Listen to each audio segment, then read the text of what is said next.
Hello and welcome back to Ken DeRoche TV. I am Ken DeRoche, located in Eston, that's in west central Saskatchewan, Canada. And I'm talking a little bit about my channel, Ken DeRoche TV. First couple of videos, I talked about one of the components of the channel, and I talked about cheaper than therapy being dedicated to some humor and hopefully a little motivational stuff as well. So, part two of the channel is called Boomer Banter, and that's directed at people like me that are 66 years old. I was born in 1957, which means I was on the very tail end of the um, baby boomer generation. I was born in Alliston, Ontario, which is just outside Camp Borden. Both my mother and father were members of the Royal Canadian Air Force, and they were stationed at Camp Borden, which is right next to Alliston. And I was born in Grace Hospital there uh, back in 1957.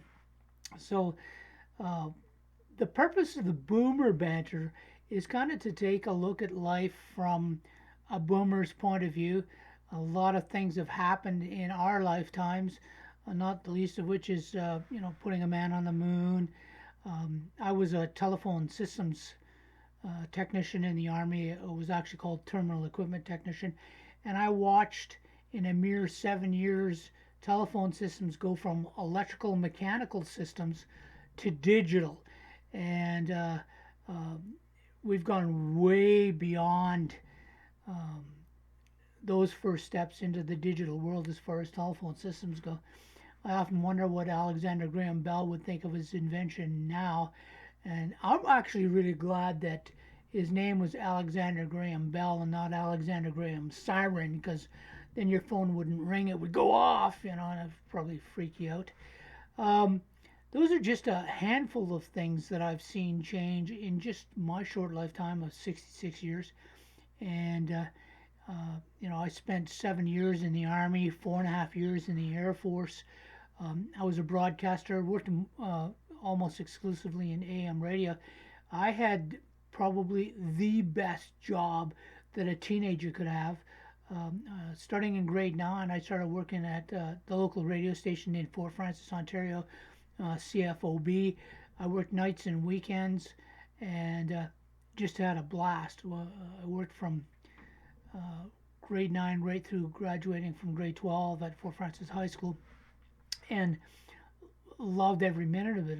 I mean, ideally, I would think about it. Here I was, a youngster, getting paid pretty good money to play records and talk.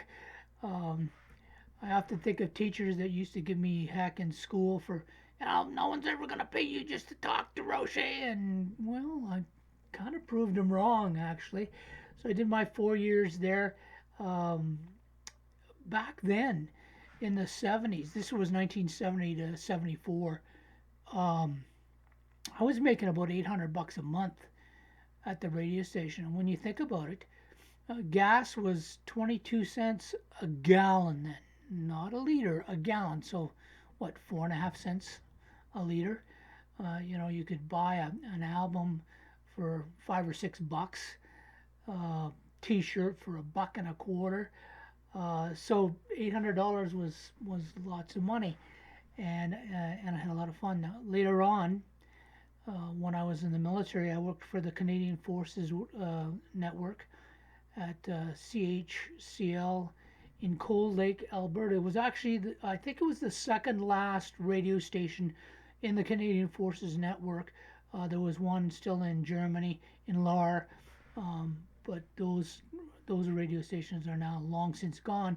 If you ever make it up to Cold Lake, Alberta, in the museum, there is a studio that was built from um, CHCL Studios, and there's probably 10,000 record albums and thousands of 45s and CDs that were saved in the museum with the studio.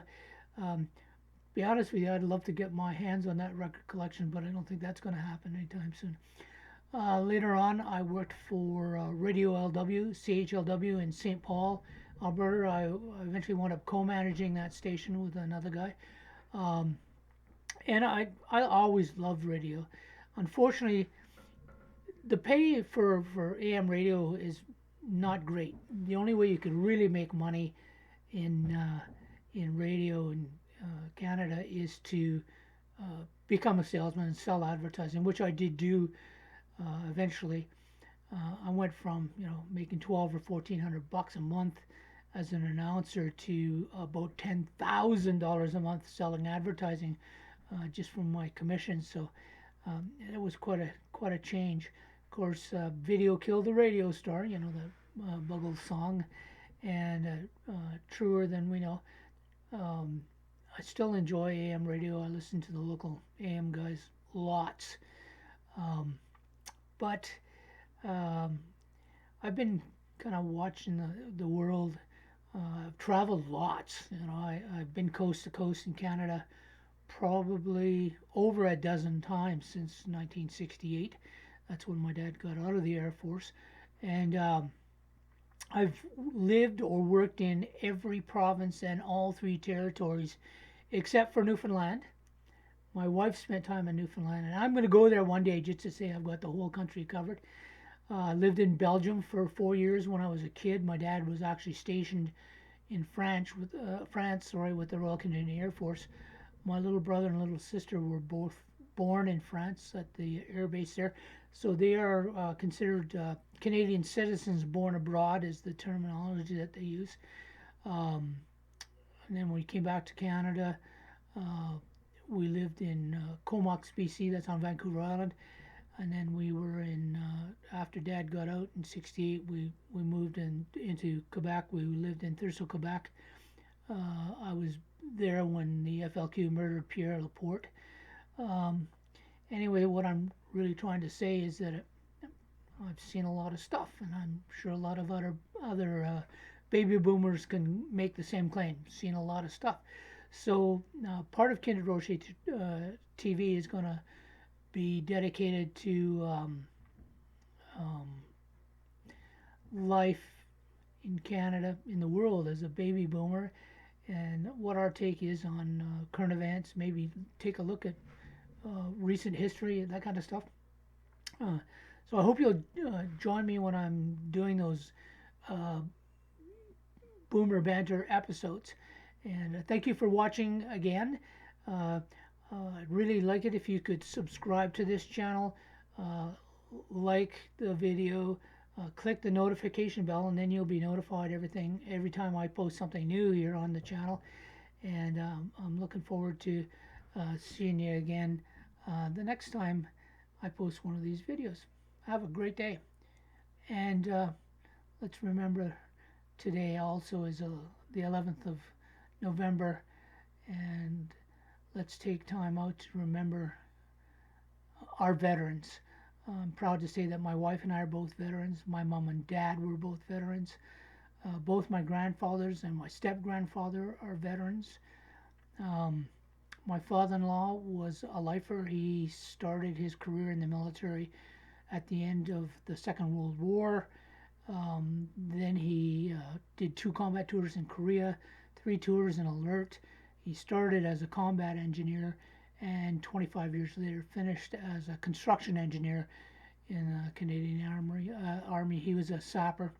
A couple of brother-in-laws in the service, aunts, uncles, I don't know how many first cousins, at least 4 that I'm sure of served in the Canadian military. So take a couple minutes today maybe to remember Canadian veterans, men and women.